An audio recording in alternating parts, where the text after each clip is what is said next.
बेटा आज हम स्ट्रक्चर ऑफ एटम का पार्ट 4 आपको देने जा रहे हैं और उससे पहले पार्ट में we have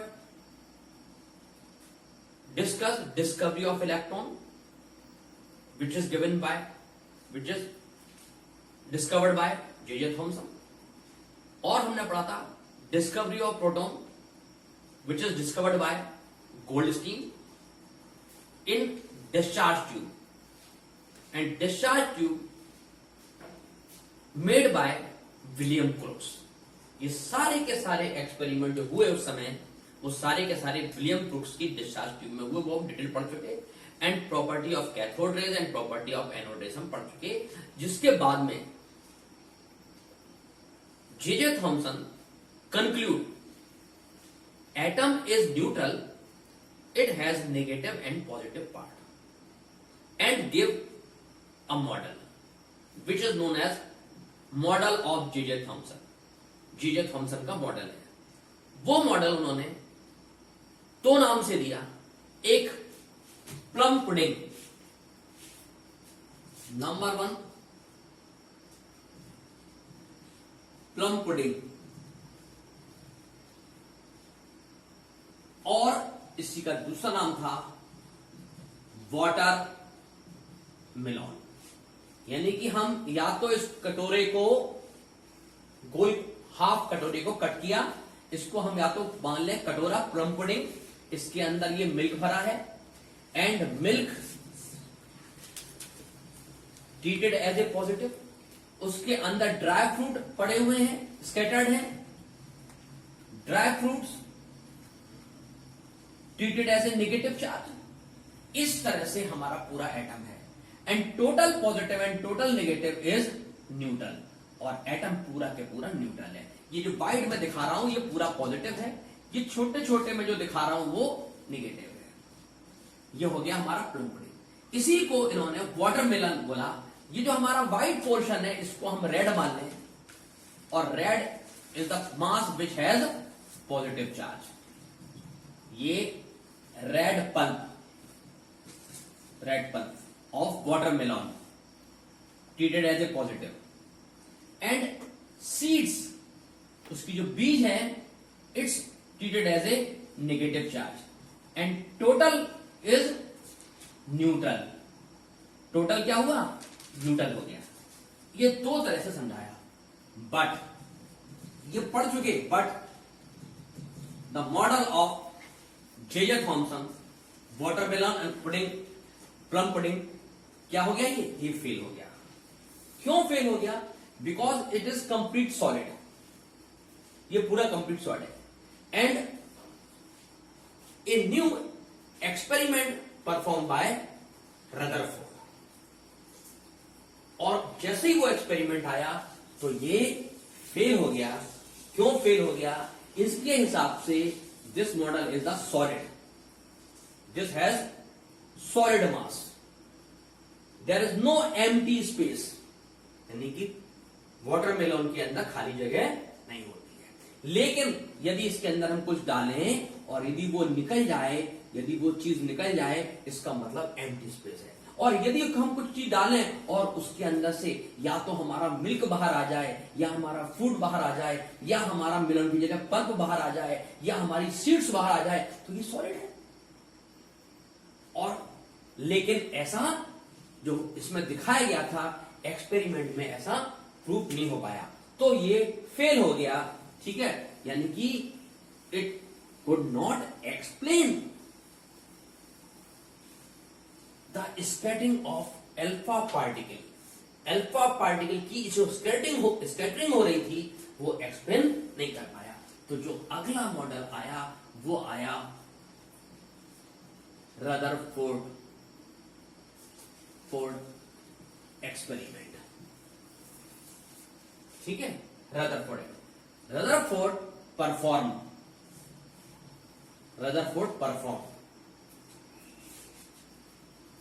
a scattering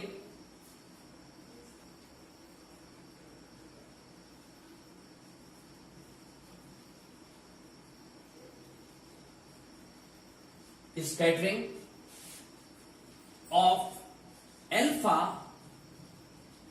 particle. Rutherford performed a scattering of alpha particle on the very thin layer of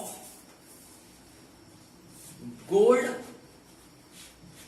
platinum और कॉपर फॉइल. ये उन्होंने किया. In this experiment Rutherford performed a scattering experiment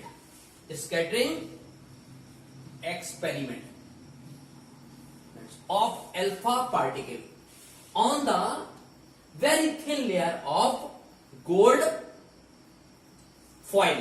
Gold foil किसकी? Gold foil either platinum of foil of copper, gold and platinum. ठीक है. And foil cover with means surrounded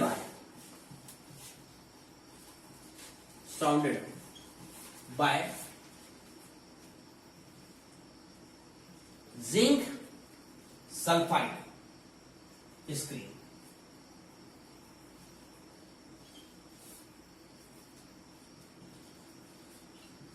Zinc sulfide screen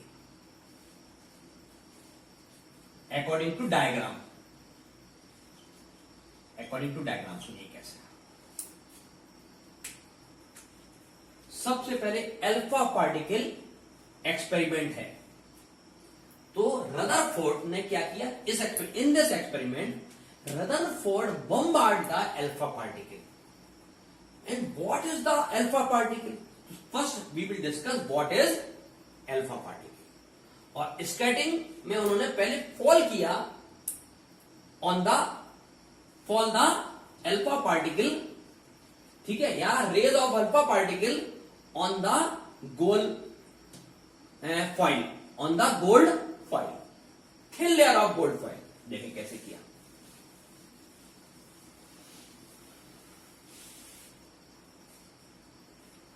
Rutherford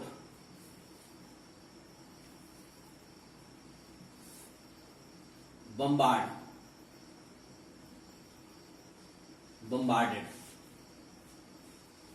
alpha rays या alpha particle on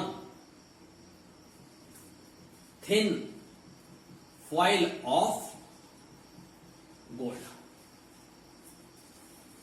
thin foil of gold. देखिए कैसे alpha particle बताना चाहूंगा. Alpha particle helium is a atom of an element. Helium एक atom जिसके पास electron equal to 2 होते हैं, प्रोटॉन इक्वल टू 2 होते हैं और न्यूट्रॉन इक्वल टू 2 होते हैं. इसका देखिए ये neutron equal to 2, proton equal to 2 और इसके आउटर में इलेक्ट्रॉन 2 होते हैं. यदि हम इस एटम के अंदर से, इस हीलियम के एटम के अंदर से इस तरह ये इलेक्ट्रॉन हटा दें तो this is the 2 neutron plus 2 proton equal to 4 mass. This is the particle which has 4 mass but 2 positive charge, and the particle which has 4 mass and 2 charge known as alpha particle. It is very important. Helium is not the alpha particle. बेटा हमने जो आपसे कहा alpha particle bombard करते हैं तो हम आपको बता दें हीलियम का न्यूक्लियस में से यदि हम इलेक्ट्रॉन को रिमूव कर दें तो जो पार्ट बचेगा उसको हम इक्वलेंट टू अल्फा पार्टिकल मान सकते हैं. अब ये अल्फा पार्टिकल कहां होते हैं? These alpha particle produce source क्या है? सोर्स ऑफ अल्फा पार्टिकल क्या है बताइए? अल्फा पार्टिकल का जो सोर्स है वो रेडियो एक्टिव एलिमेंट है। रेडियो एक्टिव एलिमेंट, बेटा रेडियो एक्टिव एलिमेंट यदि हम क्या है? Radium is the radioactive element. It emit alpha particle. Radioactive element यदि हम ओपन रख दें तो it emit the alpha particle. इसका मतलब है bombard alpha particle. From where alpha particle comes? Alpha particle comes from radium. Radium is a radioactive element. Rutherford, आपको मैं बता दूं, रदरफोर्ड जो मेन काम करते थे वो था रेडियो एक्टिव एलिमेंट्स पर। मैडम क्यूरी और रदरफोर्ड ने काफी इस पे काम किया है, एक बिजनेस भी किया इन्होंने।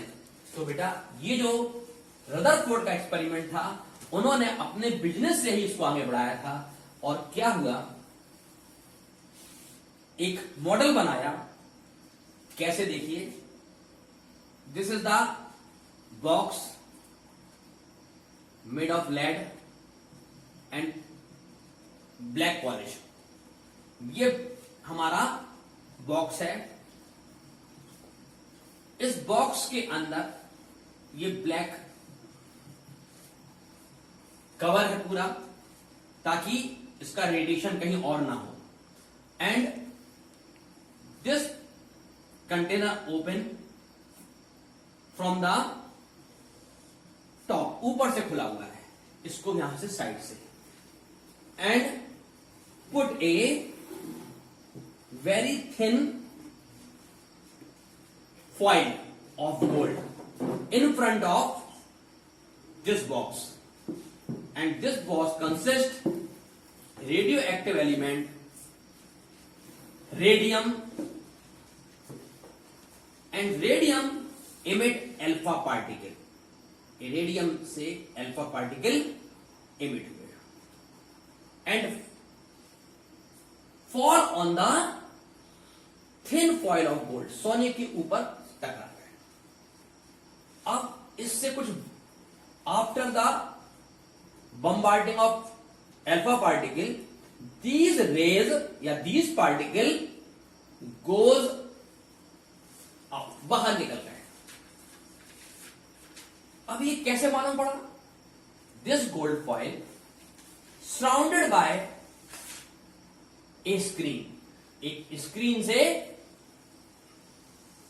ढक दिया, कवर कर दिया। This screen construct layer of zinc sulphide, layer of zinc sulphide. It is a fluorescent material, fluorescent material. When alpha particle fall on the screen of zinc sulfide, it produce glow, वो spot बनाएगी, glow करेगी। ठीक है। In this experiment, Rutherford observed, and after the observation, they reach some result, and these results conclude and discovered nucleus. It means Rutherford experiment is the main sources to discover the nucleus of atom. यानी किसी atom के अंदर nucleus है, ये उसका sources था। ये experiment ही main sources है। किसने किया? ये रदरफोर्ड ने। So who discovered the nucleus? Rutherford discovered the nucleus. And how to discover the nucleus? Rutherford bombarded the alpha particle on the gold foil and observed. अब क्या observe किया? देखिए, उन्होंने नंबर 1, पहले मैं आपको बताता हूं, उन्होंने देखा कि alpha rays goes through the gold foil. And और ये जो ऑब्जर्व किया, उन्होंने देखा कुछ रेज वो अपने सीधा सा गई और हल्का सा ये इस तरह स्कैटर्ड हो गई, ये स्कैटर्ड हो गई, ये स्कैटर्ड। कुछ उन्होंने इस तरह स्कैटर्ड हो गई, ये स्कैटरिंग हो गई, और कुछ उन्होंने देखा ये वापस भी आ गई। इसका मतलब है मतलब कुछ सीधी निकल गई, कुछ टर्न हो गई। अब कुछ में सुनिए, जो एक्सपेरिमेंट हुआ वो नंबर 1 उन्होंने यहां एक्सपेरिमेंट किया, नंबर 2 उन्होंने यहां पर ये एक्सपेरिमेंट देखा, स्कैटरिंग देखी, और नंबर 3 उन्होंने ये ऑब्जर्व किया। तो ये 3 चीजों ऑब्जर्व करी और इनसे जो रिजल्ट निकाला वो देखिए क्या क्या है। तो इसको हम पॉइंट्स को लिख रहे हैं कि observation done by Rutherford in this experiment. Observation done by Rutherford in experiment। कौन सा experiment? Alpha scattering experiment. Number 1, first most of alpha rays, जो मोस्ट ऑफ अल्फा रेज यानी कि 99.9% सभी goes in straight line without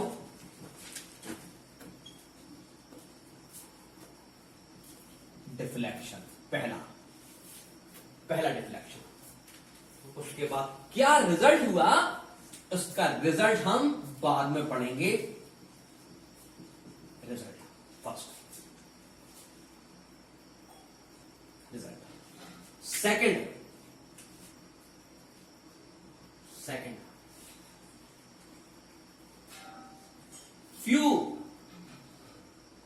few alpha rays, यहां था गोल straight line,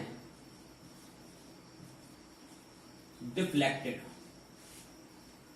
ये विदाउट डिफ्लेक्टेड स्लाइटली, कुछ जो है क्या हुई, स्लाइटली डिफ्लेक्ट कर गई। सेकंड, थर्ड अ फ्यू, मतलब अ फ्यू यानी कि बहुत कम, यानी कि आउट ऑफ 20,000, ठीक है, out of 20,000 only 1। A few मतलब आउट ऑफ 20,000 में से केवल एक, क्या, अल्फा रेज। अ फ्यू और अल्फा रेज, ठीक है, कम एट 180 डिग्री, मतलब पूरा के पूरा टर्न नहीं हुई, 90 में नहीं, सीधा के सीधा वापस आ गई। यानी कि जिस लाइन पे जाना चाहिए थी, ये उसको यहां जाना था, लेकिन वो यहां से टर्न हुई और कितनी टर्न हो गई, यानी कि ऐसे जाना था और टकरा के लौट आई। तो ये यहां से टर्न हुई तो 90, ये टर्न हुई 135, ये हुई 180, तो वो 180 पर टर्न हो गई। कुछ लोग सोचते हैं कि ये पूरी लौट आई, एंगल 0 हो गया, 0 नहीं हुआ, 180 पर टर्न हुआ। बेटा ये इंपॉर्टेंट बात है, जो एंगल है वो 180 पर टर्न हुआ। And 3 observation done by Rutherford and the result of each observation. Observation number 1. What is the result? Finalized by first observation.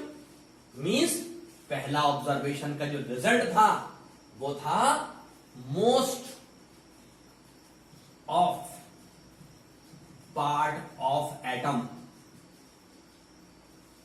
Are empty, यानी कि एंड का मोस्टली पार्ट खाली है। क्योंकि यदि हम प्लम पुडिंग बोलते और उसमें हम कुछ डालते तो प्लम पुडिंग के अंदर जो सामान था वो या तो कूद के बाहर आता या फैल जाता, लेकिन वो सामान वही है और सीधी सीधी रेस चली गई। बेटा यदि यहाँ पर कांच लगा हो और यदि हम कुछ चीज फेंक के मारेंगे तो कांच टूट जाएगा, और यदि यहाँ पे खिड़की में जाली लगी हो तो कुछ फेंक के मारेंगे तो कुछ जाली से सीधा निकल जाएगा और कुछ टकरा जाएगा।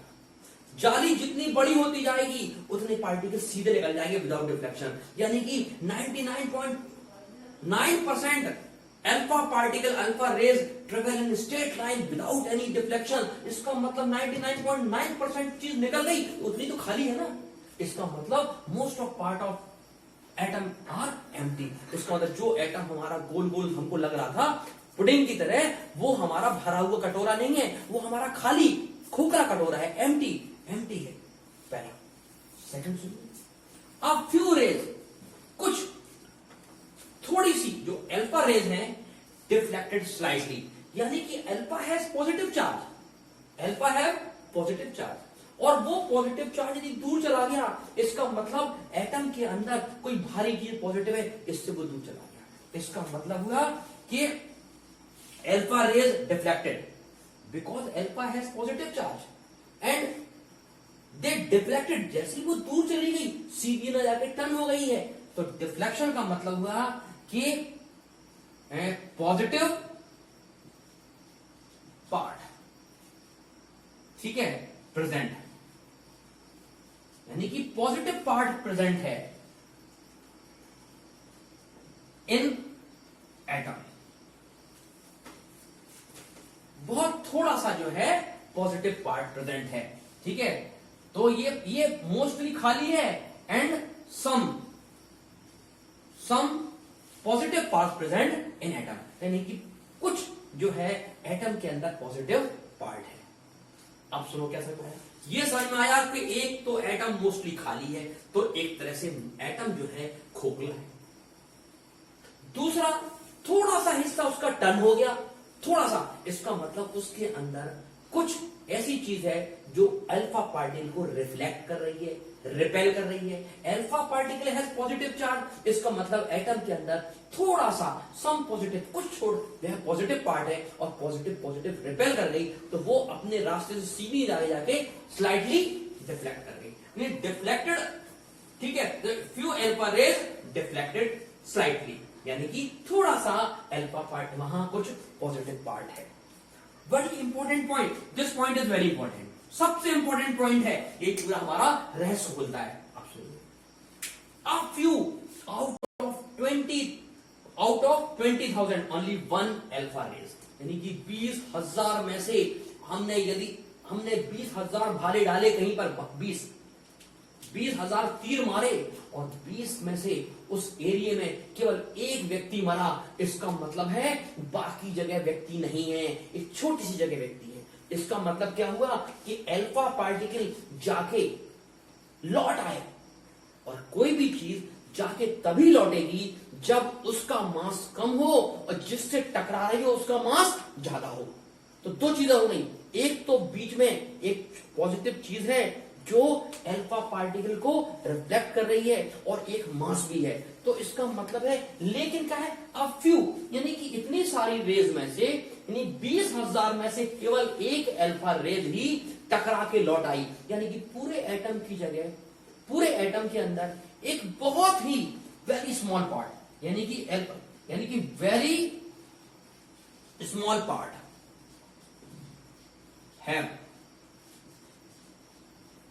हैवियर, ठीक है, मास, बहुत भारी मास है। This heavier mass has positive charge and weight. Positive क्यों है? तभी तो ये अल्फा पार्टिकल पॉजिटिव, जैसे बेटा ये सामने पॉजिटिव चार्ज है और यहां से हमने अल्फा पार्टिकल फेंक के मारा, ये पार्टिकल यहां जाएगा, लेकिन ये पॉजिटिव इधर है, ये दोनों एक दूसरे रिपेल करेंगे और ये वापस लौट जाएगा। लेकिन यदि ये एक तो पॉजिटिव है तो ये रिपेल करेगा, और दूसरा इसके ऊपर कुछ वजन भी है, तो यानी ये तो यही रहेगा, ये लौट आएगा। तो यानी कि इसका मतलब है कि alpha very less alpha particle, a few alpha particle come back in same path, जहां से गए वहीं से लौटाए, क्योंकि उसके पास वो रिपेल नहीं कर पाए, सीधे बाउंस बैक। जैसे हम यदि अपनी बॉल को दीवार में मारे तो वो सीधी मारेंगे तो सीधी लौट के आएगी, और यदि थोड़ा टर्न कर देंगे तो रिफ्लेक्ट हो जाएगी। तो टर्न, ये रिफ्लेक्शन बताता है कि कुछ पॉजिटिव पार्ट के बीच में जगह खाली है, और ये बताता है कि पॉजिटिव पार्ट के ऊपर मास है। इसका मतलब पॉजिटिव पार्ट यानी कि this part which has positive charge and weight, this part known as nucleus, and this is the discovery of nucleus which is done by the Rutherford by the experiment of alpha scattering experiment. So बहुत important चीज है। अब इसके बाद क्या हुआ, इसका मतलब ये हुआ कि पूरा के पूरा एटम बहुत बड़ा है और एटम के अंदर न्यूक्लियस छोटा सा है, तभी तो 20,000 में से केवल एक ही रेज अल्फा पार्टिकल जाके टकरा के लौट आ रहे हैं। एक कितना छोटा सा है। तो एक्सपेरिमेंट, एक एक्सरे एक्सपेरिमेंट किया गया। एक्सरे से जो है हम किसी भी चीज का रेडियस निकाल सकते हैं, और इसके बाद ये कितना बड़ा है ये हम आपको बताते हैं। देखिए बेटा,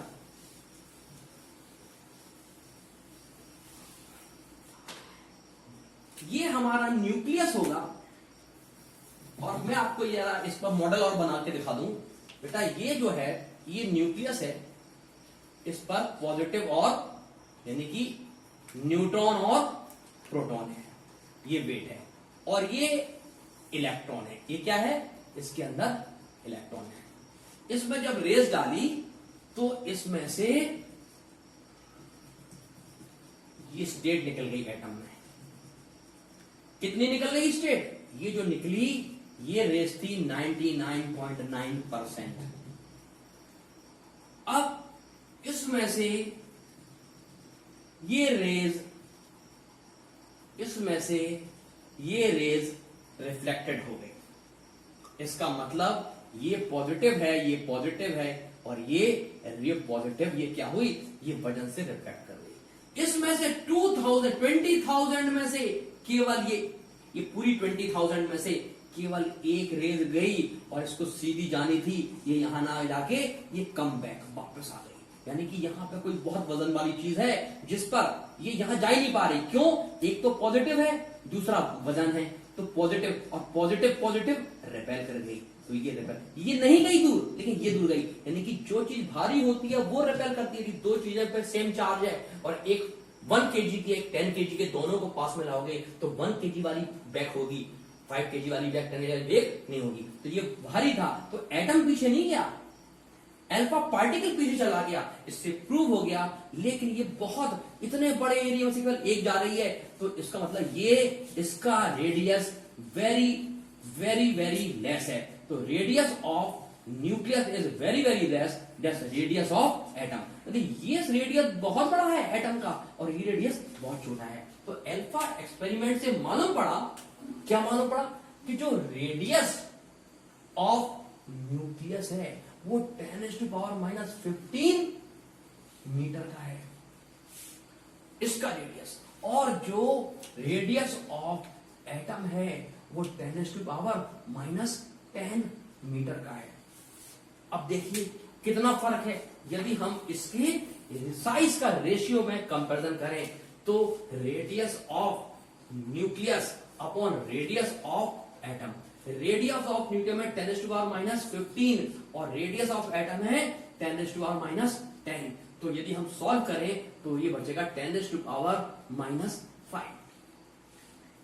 यदि हम इसको लें R nucleus upon R atom equal to, यदि हम इसको लिखते हैं 1/10⁻5, तो इसको मल्टीप्लाई यहां का इसको, यानी कि R atom equal to 10⁻5 R nucleus. देखो कितना बड़ा रिजल्ट आया इस एक्सपेरिमेंट के बाद। देखिए आपको हम कंपैरिजन करते हैं। देखिए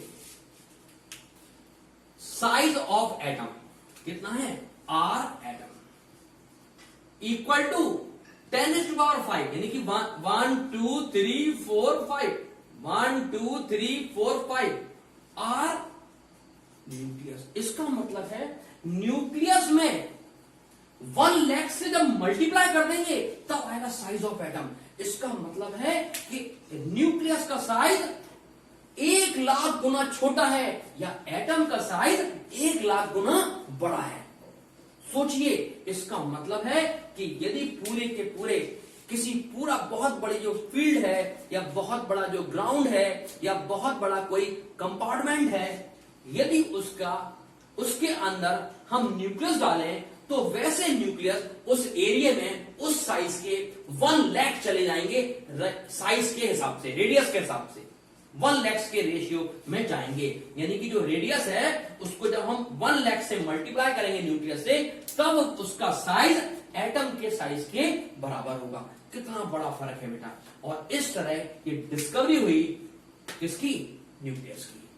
अभी भी ये समझ में नहीं आया कि जो ये पॉजिटिव था न्यूक्लियस पर, वो तो समझ में आ गया, लेकिन जो मास है इसकी बात अभी समझ में नहीं आई है। लेकिन एक शंका पैदा हो गई है कि ये पूरा के पूरा हमारा खोखला है, खाली है, इस पे नेगेटिव दूर दूर है, यहां पूरा पॉजिटिव है, लेकिन इलेक्ट्रॉन का जो वेट है वो निग्लिजिबल है, तो फिर जो मास है ये पूरा के पूरा यहां पे मास प्रोटॉन का होना चाहिए, लेकिन ये जो मास है वो प्रोटॉन से ज्यादा मास निकल रहा है। इसका मतलब प्रोटॉन के अलावा भी कुछ है। ये सब बातें ध्यान में आई। इसके लिए बाद में एक एक्सपेरिमेंट किया गया, इस पर कुछ और काम किया गया, और काम करने के बाद अगला एलिमेंट जो डिस्कवरी होगा, फंडामेंटल पार्टिकल डिस्कवर होगा, उसका नाम होगा न्यूट्रॉन, और वो हम बाद में पढ़ेंगे।